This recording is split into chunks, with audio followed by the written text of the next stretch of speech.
Hi! So I am back with another review of one or more of the books that I've read this year. Number 4 out of my hopefully 50 books to be read in 2015. This time I read The Ocean at the End of the Lane by Neil Gaiman. Neil Gaiman is one of my favorite writers. In the past year I've also read Neverwhere and Stardust and have absolutely loved both of them. Gaiman is possibly one of the most haunting writers I've ever come across. His stories are really, they consume my mind for a long time after I'm done.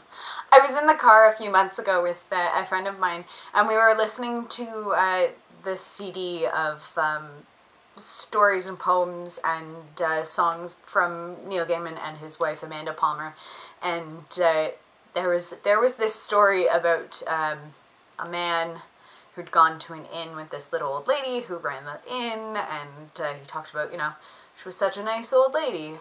And the end just kind of threw me for a loop, and it was super creepy. And sometimes in the dark I will just be sitting there and this really terrifying story will come across in my brain, and I never want to stay at a bed and breakfast ever again. So not very good. He's not great for the service industry is what I'm saying, but he is a fantastic writer. So The Ocean at the End of the Lane is about a man who, and I will admit this, it took me until like the second last page to realize he doesn't have a name at all. Comes back to his hometown and he finds himself driving after the funeral, between the funeral itself and the gathering at his sister's place later on, and he goes to their old house, or where his old house stood, and then he just continues driving until he finds himself at this old farmhouse, and he walks up to the farmhouse and finds a little old woman inside, and he says, "Oh, weren't you my friend's mother years and years ago, 40 years before?" And she offers him a cup of tea, and he just asks if it's okay for him to go take a walk down to the pond. As he sits next to the pond, he starts to remember his friend Letty, who lived at this farmhouse when he was little, and had told him that this pond, this little pond, was actually an ocean. And he starts to remember the circumstances behind meeting Letty and what Letty meant to him. And it just gets really twisted really quickly. The book's only about 200 pages, but it kept me gripped the whole time.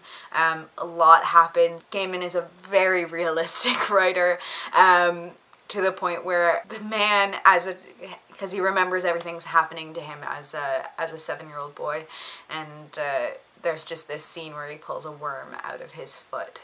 I had to stop because I felt for like a good solid 2 hours like there was actually something in my foot, and it made me sick. Like I was like,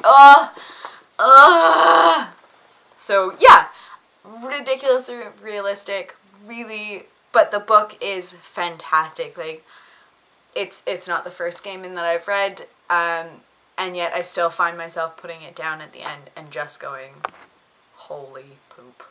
Holy poop.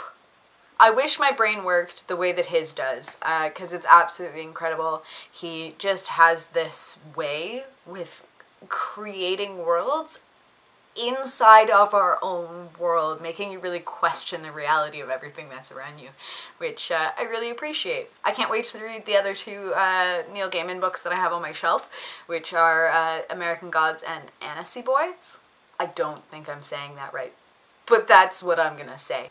If I had to give this book a mark out of 1 out of 10, I'd probably have to give it 9 oceans in a bucket out of 10.